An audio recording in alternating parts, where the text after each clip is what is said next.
Chers compatriotes, au terme de cette année qui se clôt, je voudrais vous souhaiter de très heureuses fêtes de Noël.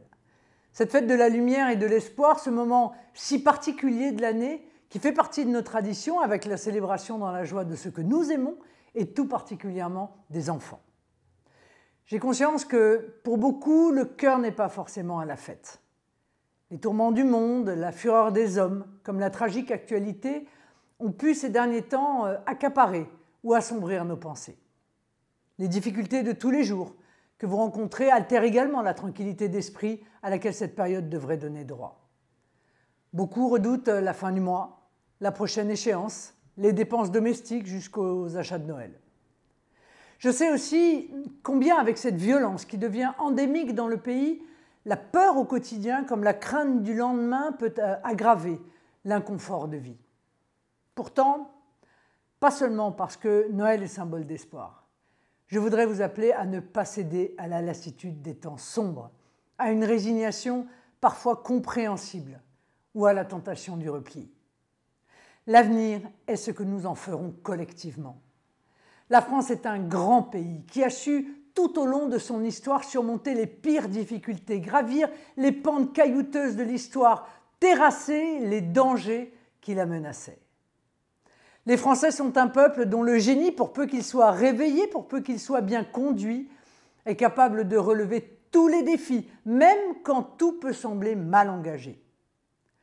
Comme dans tous les pays qui aspirent au redressement, il faut rompre avec les options d'habitude, les choix convenus qui n'ont rien changé, et emprunter le chemin rassembleur de l'amour de la patrie.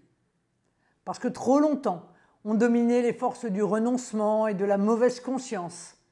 Parce que le temps de l'abaissement et de la division a eu un effet corrosif, mais aussi parce qu'il est urgent de renouer avec cette unité nationale qui donne au pays une invincible puissance. Nous devons retrouver la conscience de ce que nous sommes.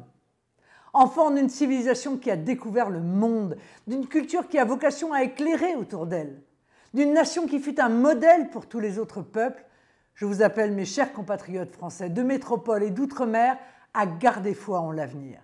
Un avenir qui sera radieux parce qu'il sera partagé et dirigé. Le temps viendra bientôt où nous engagerons ensemble, pour vous et pour vos enfants, le redressement si nécessaire que nous attendons et dont le pays a tant besoin. C'est ce message d'espoir que je voulais vous transmettre avant que nous rentrions dans la trêve de Noël, cette trêve qui vous permettra, je l'espère, de trouver auprès des vôtres, famille et amis, joie et bonheur, amour et tranquillité. Ayons également une pensée toute particulière pour toutes les personnes seules ou empêchées de festivités pour des raisons financières, médicales ou personnelles. Une pensée aussi pour les professionnels qui, sur le sol de France, sous d'autres cieux ou parfois dans les profondeurs de la mer, veilleront sur nous. Ils sont nos anges gardiens et nous leur adressons nos affectueux sentiments. Très joyeux Noël à tous.